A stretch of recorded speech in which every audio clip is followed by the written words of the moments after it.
노란 셔츠의 사나이로 유명한 가수 한명숙의 아들이 투병 중 숨진 것으로 알려졌습니다. 한명숙은 슬하에 이남 일녀를 두고 있었는데 그중 큰아들 이일권 씨가 그만 세상을 떠나버리고 말았는데요. 이일권 씨는 80년대부터 작곡가로 활동하며 이명훈의 내 사랑 영화 등의 곡들을 만들었던 뮤지션으로 공황장애를 심하게 앓으며 오랜 시간 치료를 받았지만 상태가 극심하게 악화된 끝에 결국 세상을 떠나버리고 말았습니다.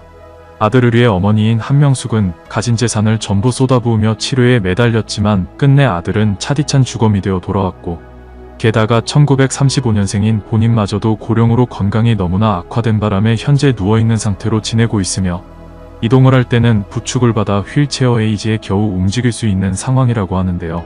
그녀의 둘째 아들은 현재 미국 샌디에이고에서 일식집을 운영하고 있고 딸은 이승만 대통령 시절 국방장관을 지낸 고 신성모 씨의 손자와 결혼하여 역시 미국 시애틀에서 살고 있다 보니 한명숙은 현재 매일 방문하는 요양보호사의 도움으로 겨우 살아가고 있는 것으로 전해졌습니다.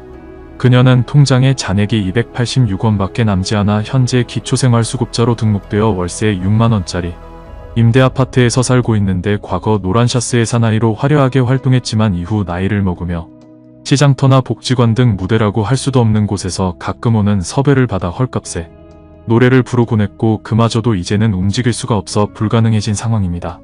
한명숙은 어떤 게 가장 힘드냐는 질문에 남한테 이야기하지 못하고 나 혼자 괴롭다. 누구한테 이야기한다 해도 도와주는 사람 없다. 외롭다 냉정하다고 솔직하게 털어놨고 이 사실을 딸에게 이야기했냐는 질문에는 눈물을 글썽이며 우리 딸한테 이야기하면 마음이 아파서 울 거다라고 말했는데요. 심지어 그녀는 딸에게 임대아파트가 좋긴 한데 주위가 너무 조용하니까 고려장 같은 기분이 든다. 라고까지 말했을 정도로 극도의 외로움과 적막함 속에 죽지 못해 살아가고 있습니다. 한때 톱스타로 대활약했던 한명숙. 하지만 어느 순간부터 그녀의 인생은 비참해지기 시작했고 그 시기는 지금으로부터 50여 년 전인 1970년으로 거슬러 올라가는데요. 그녀는 노란 셔츠의 사나이로 왕성하게 활동하며 육군 상사였던 남편과 결혼해 자녀들을 낳아 행복하게 살던 중 1970년에 남편이 고작 41세의 나이로 갑자기 세상을 떠나고 말았고 1년 사이에 또 부모님마저 돌아가시는 바람에 고작 35세라는 젊은 나이에 연이은 비보를 당하며 큰 충격을 받아 3년이나 목소리가 나오지 않아 전화도 못 받고 노래도 못하며 집에만 틀어박혀 살게 됩니다. 그녀는 어릴 적 평안남도에서 태어났을 당시부터 홀어머니 밑에서 형제도 없이 무남동녀로 태어났고 일생 동안 그나마 곁에 있던 가족들마저 이상하게도 하나둘씩 떠나보내는 고독한 삶을 살았는데요. 어린 시절 한명숙은 부친에 대한 뚜렷한 기억이 없었는데 아버지는 일제강점기 때 중국으로 가며 사업을 하다가 광복 후 홀로 월남에서 부산에 거주하고 있었고 때문에 어린 명숙은 유치원 보모였던 어머니로부터 외가에서 키워지게 됩니다. 아버지가 계시지 않아 애정결핍을 겪었던 그녀는 그로 인해 어릴 적에 말수가 적어서 오죽하면 외할아버지가 명숙이가 말을 하면 천지가 개벽할 것이라고까지 말씀하셨을 정도였다는데요. 초등학교에 들어가면서 친구들과 어울리며 다행히 성격이 점차 밝아지게 된 한명숙은 어릴 적 총명하고 끼가 많아 무용과 노래로 학예회를 주름잡기도 했었습니다. 그녀는 6.25가 터지며 16살 때 모친과 올랐던 피난길에서 다행히 해군통신부대원과 인연을 맺게 되어 잔일을 도와주며 해군함정을 타고 인천에 정착하게 되는데요.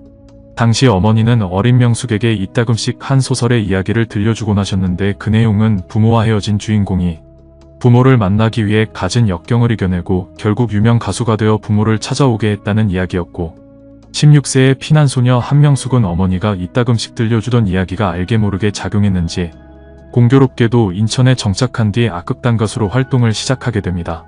전쟁통에 경제적 어려움이 겹쳐 학업을 계속할 수 없었던 한명숙의 유일한 낙은 이따금씩 주인집에 있는 풍금을 치며 노래를 부르는 일이었는데 이 일을 계기로 그녀는 외삼촌의 평양음 대제자인 드러머 이원근 씨를 만나게 되었고 그의 추천으로 태양악극단에 들어가면서 연예계에 첫 발을 내딛게 되는데요. 이후 실력을 점차 인정받으면서 미팔군 쇼단에 픽업되며 활동을 넓혀나갔던 한명숙은 안정된 허스키 보이스와 외국 팝을 부르기에 적당한 음색으로 미군들로부터 좋은 반응을 얻게 되었고 이 인기와 유명세를 몰아 패티 페이지가 내한했을 때는 함께 무대에 오르는 행운도 차지하게 됩니다. 하지만 당시 그녀에게는 치명적인 단점이 하나가 있었는데 이북에서 중고등학교를 다녀서 러시아어만 배웠다 보니 영어를 전혀 읽을 줄 몰라 노래 가사에 한글로 소리나는 대로 토를 달아 불러야 했고 더구나 발음도 미국식이 아니라 억센 러시아 스타일이어서 팝을 부르기엔 부적절했다 보니 미군들에게는 물론 한국 사람들에게까지 그녀의 노래는 매우 어색하고 괴상하게 들려지기도 했었는데요. 이때 외국 노래들을 녹음해주고 일일이 가사를 적어주었던 인물이 후에 음악평론가로 활동했던 이백천 씨였는데, 이백천 역시 당시 미8군 무대에서 활동하며 특히 영어를 잘해 통역을 도와주기도 했고, 또 자니카슨 쇼로 유명한 사회자 잔이윤 역시 당시 한명숙 씨의 매니저 일을 봐주며 다들 어려웠던 때 서로가 서로를 위해 주었던 이러한 인연들로 한명숙은 점차 큰 무대로 적응해 나가게 됩니다. 당시 KBS 악단 지휘자였던 손석우 선생은 그렇게 활동하던 한명숙을 지켜보게 되는데, 그는 한명숙을 처음 본 순간을 회고하길 당시 지인 한 분이 노래를 잘 부르는 가수가 있다고 해서 함께 대구의 한 공연장에 갔지요. 이전까지의 가수의 음색과는 전혀 다른 새로운 느낌을 주더군요. 순간 이 목소리에 맞는 노래를 만들어야겠다 하는 욕심이 생기더군요 라고 말하며 한명숙에게 세상을 뒤흔들게 될 최고의 히트곡 노란 샤스의 사나이를 선물해주게 되는데요.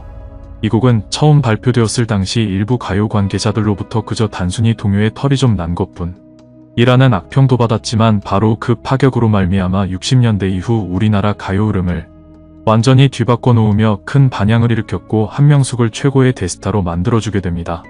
노란 샤스의 사나이는 이후 프랑스와 일본의 가수들에게도 불리워지며 이른바 한류의 원조로 동남아까지 강타하게 되는데요. 당시 한명숙의 노래가 얼마나 유행을 했던지 한 외국인은 길을 가다가 노란 샤스의 사나이가 나오자 대한민국의 애국가인 줄 알고 갑자기 부동자세로 서 있었을 정도였고, 당시에는 외국 관광객들이 한국 관광 기념으로 이 음반을 사가는 경우도 많았는데, 대만에서도 워낙 널리 불려지자 언젠가 그녀가 대만에 공연을 갔을 때는 대만 사람들이 노란 샤스의 사나이와 빨간 마후라가 자기네 나라 노래라고 우기기도 했다고 합니다. 그 무렵 그녀의 노래는 북한을 비롯해 공산권에서도 널리 애창되었으니 한명숙은 민간 외교에도 한몫했던 그야말로 애국자가 된 기분이었다고 하는데요. 급기야 노란 샤스의 사나이의 붐은 영화 제작으로까지 이어졌는데, 당시 영화 노란 샤스 입은 사나이는 서울 국도극장에서 개봉되어 10만 명의 관객을 동원했을 만큼 만원 사례를 기록했고, 그녀 또한 이 영화에 직접 출연하며 당시 한 신문에 실린 칼럼에 의하면 한명숙은 연기력 없는 것이 오히려 매력이라는 평이 실리기도 했을 만큼 호의적인 평가를 얻게 됩니다. 한명숙은 그 시절을 회상하며 당시에는 TV가 없던 시절이었어요. 때문에 노래는 아는데 가수 얼굴을 모르니까 꽤나 궁금했겠지요. 무대 인사차 지방에 내려가면 제 얼굴을 보려고 사람들이 극장으로 몰려들었어요. 심지어 대구에서는 인파가 너무 몰려 영화 상영이 중단되는 사태까지 일어났을 정도였으니까요 라고 말했는데요. 심지어 가수 트위스트 김은 이 무렵 한명숙의 얼굴과 각선미를 보고 연예인이 되겠다는 결심을 했을 정도이기도 했다고 합니다. 그러나 정작 그녀 본인은 이 영화를 처음이자 마지막으로 이후 가수 생활에만 전념하게 되는데, 스크린에 나서는 것보다 노래를 수백 곡 이상 힘들게 부르더라도 무대에 서는 게 훨씬 행복하다고 여겼을 만큼 연기는 자신의 길이 아니다 라고 생각했기 때문이었는데요. 그렇게 그녀가 스타덤에 올랐던 어느 날 하루는 부산 공연 때 한명숙이 나온다는 포스터 문구를 보고 놀랍게도 부친이 정말로 찾아오게 되지만, 그러나 오랜 수건이었음에도 정작 한명숙의 반응은 냉담했었다고 합니다. 가족을 남겨두고 혼자 떠난 부친에 대한 앙금이 풀리지 않은 탓도 있었겠지만, 무엇보다 아버지는 새 가정을 꾸리고 있었고 이 상황을 이해하기에 그녀는 아직 너무 어린 나이였기 때문이었는데요. 이후 그녀는 국내뿐만 아니라 일본을 비롯해 홍콩, 싱가폴, 필리핀, 태국, 말레이시아 등 노란 샤스의 사나이가 빅히트한 나라들마다 해외 공연을 다녔고, 해외 공연에서 돌아오면 각 방송국 PD들이 무대에 세우기 위해 직접 공연장에서 기다렸다가 데려가는 이른바 모시기 경쟁의 주인공으로까지 등극하게 됩니다.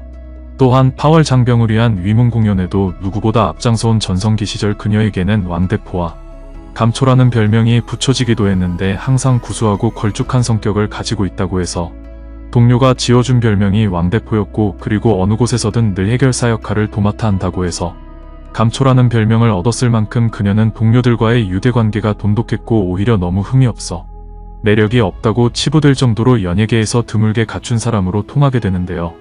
하지만 그렇게 행복한 나날들을 보내는가 했던 한명숙에게 이 무렵부터 불행한 인생이 펼쳐지기 시작하는데, 남편이 41세의 나이로 타계의 이남일녀의 자녀를 혼자 키우게 되면서 친정어머니와 시어머니까지 동시에 모시고 살아야 했고, 또한 거듭된 시련으로 성대가 손상되어 언어장애와 함께 목소리를 3년간이나 잃어버리게 되는 바람에 가수로서 치명적인 성대수술을 2차례나 감당하며 노래를 접어야 하는 아픔도 겪게 됩니다. 한창 가수로 활동할 때는 무대와 가정 둘 중 하나만 택할 수밖에 없었기 때문에 한명숙은 때때로 시어머니가 차려주는 밥상에 앉아야 했고, 이후 활동을 중단하고 시간이 흘러 자식들을 결혼시켰지만 음식을 잘 못해서 며느리에게 요리하는 법도 가르쳐주지 못해 그것이 늘 마음에 걸렸다고 하는데요. 심지어 김치를 처음 담글 때는 소금을 잘못 넣어서인지 배추에 싹이 돋아나기도 했다는 그녀는 자식들이 분가하여 홀로의 몸이 되었지만 수입도 없는 상태에서 급기야 큰아들까지 공황장애를 앓는 바람에 얼마 남지 않은 전 재산을 모두 털어 아들의 치료에 쏟아부었지만 사실 그녀 본인의 몸도 노쇠해졌기에 점점 이런저런 투병을 하게 되며 움직이는 것조차 힘겨운 삶을 살게 됩니다. 요양병원에 입원 중이던 당시에는 과거 동료였던 현미가 그녀를 찾아오기도 했는데, 당시 현미는 허리를 못 써서 밥도 못 차려 먹고 아무도 자기를 도와줄 사람이 없다는 한명숙의 소식을 듣고 나서 직접 와서 보니 한층 더 노쇠해진 모습에 차마 말을 잇지 못하며 제작진에게 카메라를 끄고 오디오로만 촬영을 진행하자는 요청까지 하게 되는데요.